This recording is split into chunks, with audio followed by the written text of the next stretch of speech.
It's a decision of the executive of the province.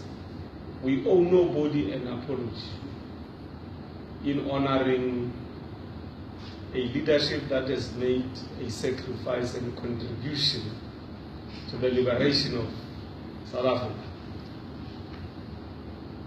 There are only 2 people who were captured by the former South African police who then went on to become presidents in this country. There are only 2. It's the late President Nelson Mandela and the current President Jacob Zuma. There are only 2. The late President Nelson Mandela was captured at Howick Falls in KZN. There's a capture site of Ndate Nelson Mandela at Howick Falls. What is wrong in having a capture site of President Zuma? So I hope that those who are complaining about the capture site, which we are going to develop for President Zuma's arrest,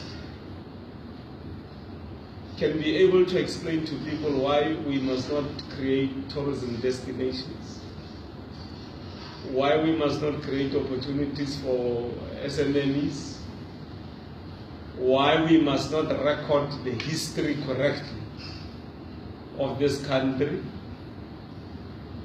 and why we must not honor those who have laid down their lives and those who have sacrificed their youth, their families and everything, all the opportunities to contribute to the liberation of this particular country, including the Democratic Alliance that is complaining. They were liberated by the same people who were captured by the police that were under the white control Afrikaner government.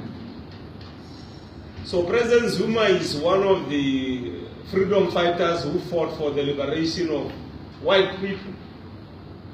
Today they are liberated, they can speak as they please wherever in the country because of that struggle. Now, why is it that they don't want their children's children, future generations, to know that he contributed to the struggle and he got to be arrested in Groot, Marico? We are not going to hide that history.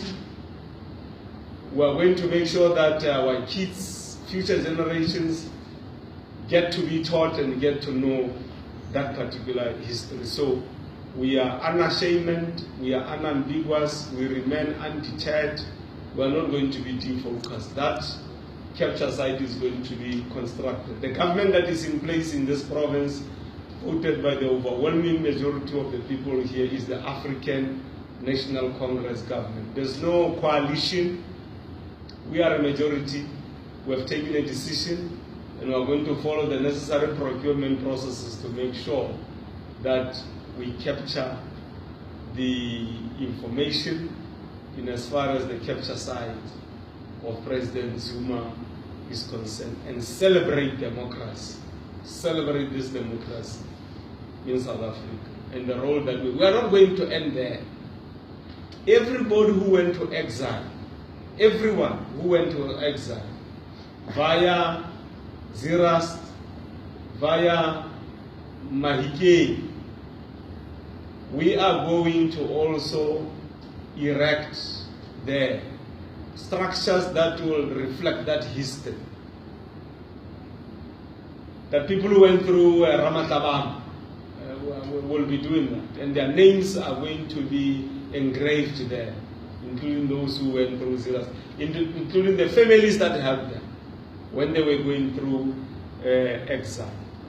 No one is going to defocus us from capturing that history for future generations because they want our history to be erased. It's not going to happen.